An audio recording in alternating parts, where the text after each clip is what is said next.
मुझे ये मालूम था और मुझे इस बात का इल्म था कि आज़म बेग ने जहाँ से तालीम ली है सर सैयद की ज़मीन से।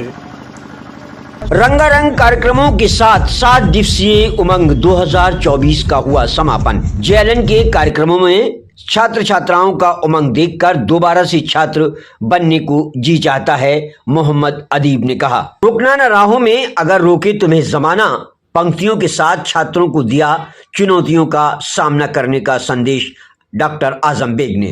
जयपुर के शिवदासपुरा स्थित संस्था जेएलएन एजुकेशन कैंपस के परिसर में 7 दिवसीय inter college sports week and cultural fest के रूप में संचालित कार्यक्रम उमंग 2024 का समापन रंगारंग और जोशीले कार्यक्रमों की श्रृंखला लिए हुए 29 फरवरी को किया गया, जिसमें संस्था के अंतर्गत अध्ययनरत छात्र और छात्राओं द्वारा विभिन्न प्रकार के सांस्कृतिक कार्यक्रमों का आयोजन किया गया। इस अवसर पर विभिन्न प्रकार की गतिविधियों जैसे वाद विवाद, खेल कूद इत्यादि प्रतियोगिताओं में विजेता रहे संस्था की छात्र छात्राओं को उपहार, मेडल्स और सर्टिफिकेट देकर सम्मानित भी किया गया। कार्यक्रम के मुख्य अतिथि के रूप में पूर्व मेंबर ऑफ पार्लियामेंट राज्यसभा नई दिल्ली से पधारे मोहम्मद अदीब, विशिष्ट अतिथि सीनियर एजुकेशनिस्ट और जर्नलिस्ट नई दिल्ली अंजुरुल बारी और इलियास सैफी एवं कार्यक्रम की अध्यक्षता जेएलएन एजुकेशनल ग्रुप संस्था निदेशक डॉक्टर आजम बेग ने की।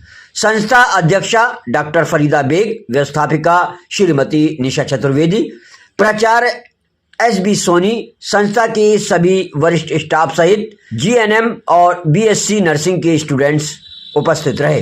इस अवसर पर उपस्थित सभी गणमान्यों ने अपने अपने संबोधन में जेएलएन एजुकेशन कैंपस संस्था की भरसक प्रशंसा की। पूर्व मेंबर ऑफ पार्लियामेंट नई दिल्ली से पधारे मोहम्मद अदीब ने कार्यक्रम में उपस्थित सभी को संबोधित करते हुए कहा कि जेएलएन एजुकेशन कैंपस का सौंदर्यीकरण और संस्था के प्रत्येक छात्र और छात्रा के प्रति मैनेजमेंट का समर्पण हर किसी संस्था में देखने को नहीं मिलता है। शिक्षा के साथ उमंग जैसे कार्यक्रम में खेलकूद और अन्य प्रकार की गतिविधियों का आयोजन वास्तव में स्टूडेंट में एक नया जोश, जीवन जीने का सलीका और शिक्षा के प्रति उनकी समर्पण की भावना को व्यक्त करता है। उन्होंने कहा कि छात्रों के रोमांचित प्रस्तुतियां देखकर मुझे भी दोबारा से छात्र बनने का जी चाहता है। इस अवसर पर कार्यक्रम की अध्यक्षता कर रहे जेएलएन एजुकेशन कैंपस संस्था निदेशक डॉक्टर आजम बेग ने भी उपस्थित सभी श्रोतागण को संबोधित करते हुए कहा कि हमारा प्रयास प्रत्येक स्टूडेंट के लिए बस इतना ही है कि किस प्रकार हम उनमें शिक्षा के साथ एक्स्ट्रा करिकुलर एक्टिविटीज के माध्यम से एक नई ऊर्जा और शिक्षा के प्रति उनका समर्पण और लगाव की भावना को विकसित कर सकें। कार्यक्रम के अंत में शाम 7 बजे शामिल गजल के नाम से देश के जाने माने आर्टिस्ट दिल्ली से पधारी अलवीना कुरैशी और सवाई माधोपुर के हैदर सैफ ने अपनी गजलों और नज़मून से उपस्थित जनों को अपने बेहतरीन आवाज से मंत्रमुग्ध कर दिया। कार्यक्रम में पधारे सभी वरिष्ठ जनों को अंत में संस्था अध्यक्ष डॉक्टर फरीदा बेग, निदेशक डॉक्टर आजम बेग द्वारा सभी को स्मृति चिन्ह देकर सम्मानित किया गया।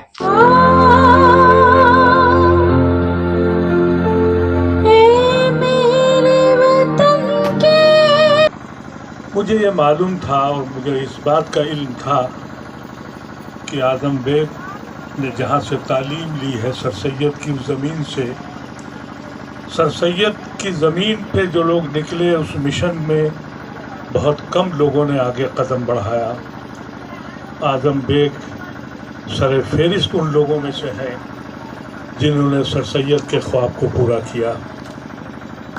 यहाँ जब मैं आया और मैंने ये देखा इन नौजवान बच्चों का हौसला और ये इंफ्रास्ट्रक्चर, यकीन कीजिए ये कमबख्त उम्र जो है हर लम्हे कम होती है और ख़ास तौर से जब नौजवान होता है तो वो तो ये करता है कि बहुत बड़ी तादाद में हैप्पी बर्थडे मनाता है, लेकिन जब उम्र हमारे ऐसी उम्र पहुंच जाती है तो ये एहसास होता है कि हर लम्हे ज़िंदगी कम हो रही है।